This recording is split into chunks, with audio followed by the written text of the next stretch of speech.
Assalamualaikum warahmatullahi wabarakatuh. Bismillah, alhamdulillah, wa syukuri nikmatillah. La haula wa la quwata illa billahil aliyul azim. Tauhid manunggal bukan ajarannya Islam.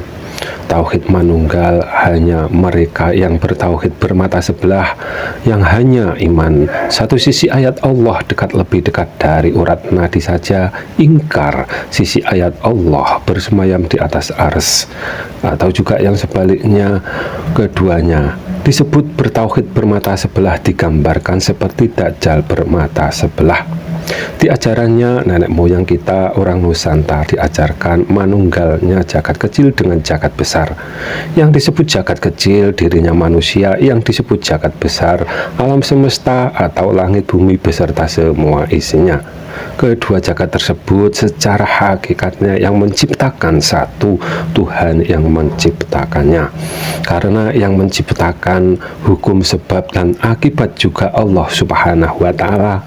Dan yang dapat disebut manunggal hanya kedua jagat tersebut, karena kedua jagat tersebut tidak dapat terpisahkan.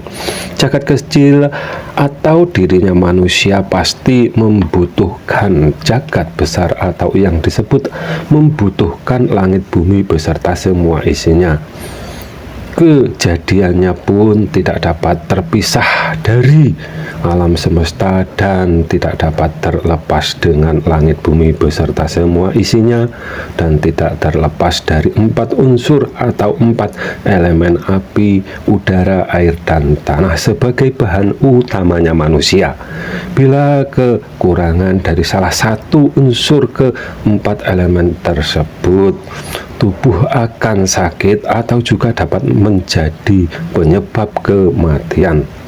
Prosesnya anak cucu Adam dari sari patinya bumi, tanaman yang ada di bumi juga membutuhkan empat elemen.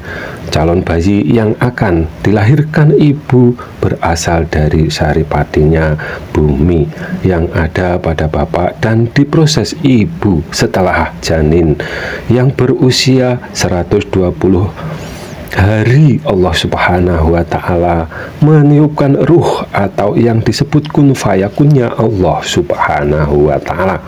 Setelahnya bersaksi dengan menyatakan hanya Dia yang berhak dituhankannya. Yang bersaksi dengan yang dinyatakan yang berhak dituhankan sangatlah jelas perbedaan sifatnya. Dan Allah Subhanahu wa Ta'ala tidak pernah menciptakan makhluk yang menyerupai, yang menyamai, apalagi yang melebihi dengan zatnya Dia. Orang yang mengajarkan dapat manunggal dengan Tuhannya berarti mereka belum dapat membedakan zatnya Allah Subhanahu wa Ta'ala dengan makhluknya, karena memang belum ma'rifat ke zatnya Tuhan yang menciptakan alam semesta beserta semua isinya.